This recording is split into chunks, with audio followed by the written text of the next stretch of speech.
وعنہ رضی اللہ تعالی عنہ قال، سیدنا انس رضی اللہ تعالی عنہ سے روایت ہے، بیان کرتے ہیں، قال رسول اللہ صلی اللہ علیہ وسلم لا تقوم الساعة حتى يتباهى الناس في المساجد۔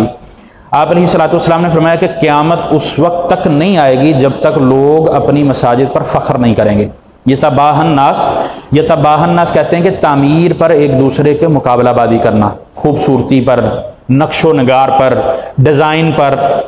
اس کی بلڈنگ کے ڈیزائن پر، اندر کے محراب کے، ان ساری چیزوں پر، یہ یتباہى میں ساری چیزیں شامل ہو جاتی ہیں۔ اخرجہ الخمسۃ الا الترمذی وصححہ ابن خزیمہ، امام ترمذی رحمہ اللہ کے علاوہ باقی سب نے اس کو روایت کیا ہے، اور امام ابن خزیمہ رحمہ اللہ نے اس کو صحیح کہا ہے۔ اس کا معنی کیا؟ دو معنی ہیں اس کے۔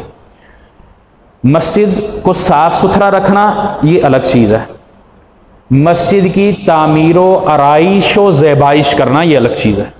ہمارے ہاں مسلم معاشرے کے اندر ہم نے یہ چند دن پہلے یہ معاملہ دیکھا ہے، میں نے شاید بات کی بھی تھی کہ یہ ادھر گلشن اقبال کا ایک علاقہ ہے، ربیع الاول کے لیے وہاں مسجد کو تیار کیا ہے،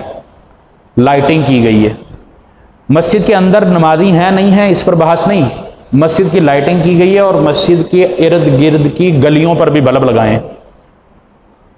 اور یہ جو چراغاں ہوا ہے یہ پتہ کون سی بجلی کا ہے؟ آپ سب جانتے ہوں گے، کنڈے کی، چوری کی۔ اللہ کا گھر ہے، فنکشن کرنے لگے ہیں، چراغاں ہو رہا ہے، بجلی چوری کی۔ کیا ایسی عبادت کرنی چاہیے، یا ایسی عبادت قبولیت کا درجہ رکھتی؟ نبی علیہ الصلوۃ والسلام نے کہا کہ اگر حلال و حرام میں بھی وہ خیال نہیں کرتا تو اس کی دعا قبول نہیں ہوگی، جب دعا نہیں ہو، اور بہت ساری چیزیں ہیں۔ پھر یہ معاملات ہمارے معاشرے کا حصہ ہیں، ایک یہ چیز ہے۔ دوسری چیز، اور یہ منع ہے، بالکل کوئی قطعا اجازت نہیں، مساجد کی خوبصورتی اس کے نمازیوں سے ہے۔ اگر نمازی نہیں ہے، مسجد بھلے مربوں پر بھی ہو تو اس کا کوئی فائدہ نہیں۔ آپ علیہ الصلوۃ والسلام نے مسجد بنائی سادہ، جو عبادت کے لیے مسلمان کو لذت دے، اس کی عبادت گاہ اس کو اس کے رب کے قریب کر دے۔ یہ جتنی بھی ضروری چیزیں وہ اپنا سکتا ہے، بجلی کی ضرورت ہے، پنکھوں کی ضرورت ہے، یہ آج کل ہم، اس کا یہ معنی نہیں ہے کہ ہم مساجد کے اندر نقش و نگاری اس طرح کی کریں کہ نمازی یا امام نماز کے لیے کھڑا ہوتا ہے اور وہ اسی میں الجھا ہوا ہے۔ یا شیشے بعض دفعہ مساجد میں، کئی ساری مساجد میں ہمارے لگے ہوئے ہیں، محراب کے ارد گرد یا ممبر پر یا دیوار پر، جب نمازی کھڑا ہوتا ہے اس کا عکس اس میں نظر آتا ہے۔ ایک تو شیشہ یہ جو ہمارے یہاں استعمال ہوتا ہے اس میں بھی عکس نظر آتا ہے، لیکن نمازی اگر تھوڑا سا دور ہو جائے تو کوئی حرج نہیں، لیکن وہ آئینہ، وہ شیشہ جس میں ہم شکل دیکھتے ہیں، وہ شیشے مساجد میں لگائے جاتے ہیں، وہاں عبادت، وہ عبادت گاہ نہیں رہتی، اس کی تزئین و آرائش ہم وہ والی کرتے ہیں جو نبی صلی اللہ علیہ وسلم نے کہا کہ قیامت اس وقت تک نہیں آئے گی۔ اور قیامت کی نشانیوں میں سے یہ بھی ایک نشانی ہے، مقابلہ بازی کرنا بلڈنگوں پر، مساجد پر، ان کے بڑے ہونے پر، ان کے خوبصورت ہونے پر، اور اندر کیا ہے، مسجد کو تالا لگا رہتا ہے، اذان بھی دیر سے ہوتی ہے۔ یہ خوبصورتی نہیں، خوبصورتی یہ ہے کہ مساجد اپنے نمازیوں سے بھری ہوں۔ ہاں، یہ خوبصورتی اس کی اجازت شریعت نے دی ہے کہ مسجد صاف ستھری ہو، پرسکون ہو، اس کی اجازت ہے۔ اور سب سے پہلے نبی علیہ الصلوۃ والسلام کی مسجد کے اندر آرائش کا جو کام کیا وہ ولید بن عبد الملک نے کیا ہے، بنو امیہ میں سے۔ لیکن اب یہ مطلب نہیں ہے کہ بنو امیہ میں سے ہو تو کوئی گالیاں دینی شروع کر دے، کیونکہ دی جاتی ہیں، یہ قطعا مطلب نہیں۔ ان کا اپنا اجتہاد تھا، حاکم وقت تھے، اپنے خرچے سے انہوں نے کیا۔ اس سے پہلے سیدنا عثمان رضی اللہ تعالیٰ عنہ نے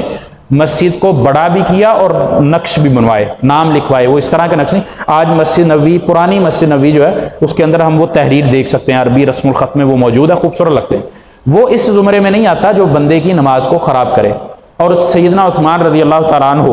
انہوں نے جو یہ کام کروایا تھا، یا مسجد کا وسیع کیا تھا، یا اس میں سہولیات کا انہوں نے ابتدا کی تھی، وہ اپنے خرچے پر انہوں نے کی تھی، بیت المال سے نہیں کی تھی، جبکہ وہ امیر المومنین تھے۔ اور سیدنا عثمان رضی اللہ تعالیٰ عنہ سے سوال بھی ہوا تھا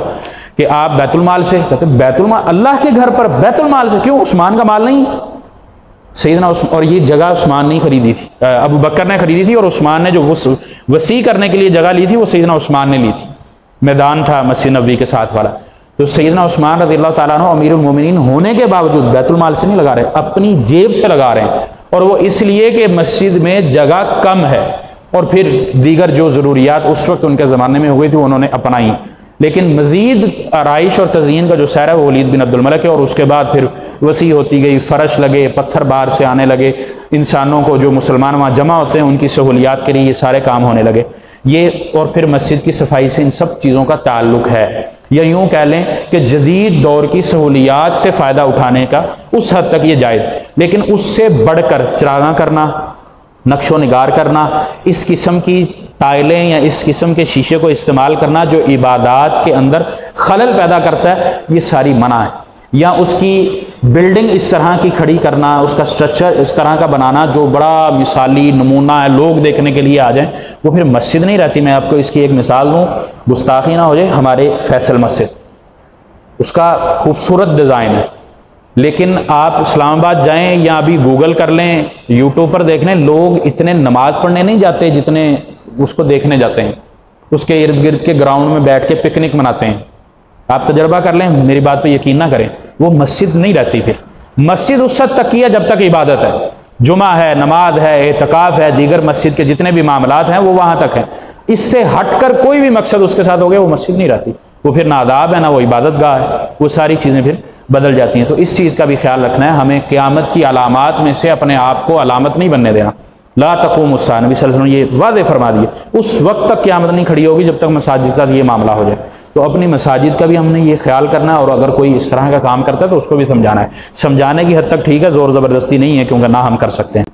اگلی حدیث ہے، دو حدیثیں ہیں، مختصر کرتے ہیں انشاءاللہ۔ عن ابن عباس رضی اللہ تعالی عنہما قال قال رسول اللہ صلی اللہ علیہ وسلم، رسول اللہ صلی اللہ علیہ وسلم نے فرمایا، ما امرت بتشدید المساجد، کہ مجھے مساجد کی آرائش، زیبائش، چونا وغیرہ، گنچ وغیرہ اس کو کرنے سے اس کی اجازت نہیں دی گئی، منع کیا گیا ہے، حکم اس کا نہیں دیا۔ اخرجہ ابو داؤد وصححہ ابن حبان، امام ابو داؤد رحمہ اللہ نے اس حدیث کو روایت کیا ہے، اور امام ابن حبان رحمہ اللہ نے اس کو صحیح کہا، اگرچہ کہ اس روایت کے اندر ضعف پایا جاتا ہے، بعد محدثین نے کیا، لیکن معنی کے اعتبار سے دیگر روایات ملتی ہیں جس میں آپ صلی اللہ علیہ وسلم نے اس چیز سے منع کیا۔ اس حدیث کا مفہوم بھی اس کے قریب ہی ہے،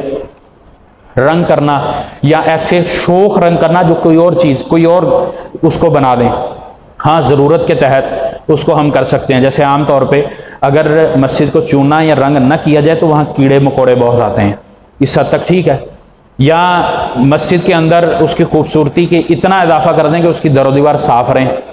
اس حد تک ٹھیک ہے، لیکن وہ حد بندے کو باہر نکال دے گی یا نمازیوں کو باہر نکال دے گی جب وہ اس پر اس طرح کے نقش و نگار یا اس طرح کے رنگ و روغن کرنا شروع کر دے گا جو اس کو مسجد نہیں بناتے۔ اب ہم جب لائٹیں لگاتے ہیں، وہ کیا ان کو نام دیتے ہیں، وہ لمبی لمبی لڑیاں کہتے ہیں، کیا کہتے ہیں ان کو، وہ جب مسجد کے مینار پر یا دیوار پر ہم اس طرح لوگ لگاتے ہیں تو کیا خیال ہے، کوئی ہری، کوئی لال، کوئی پیلی، کوئی وہ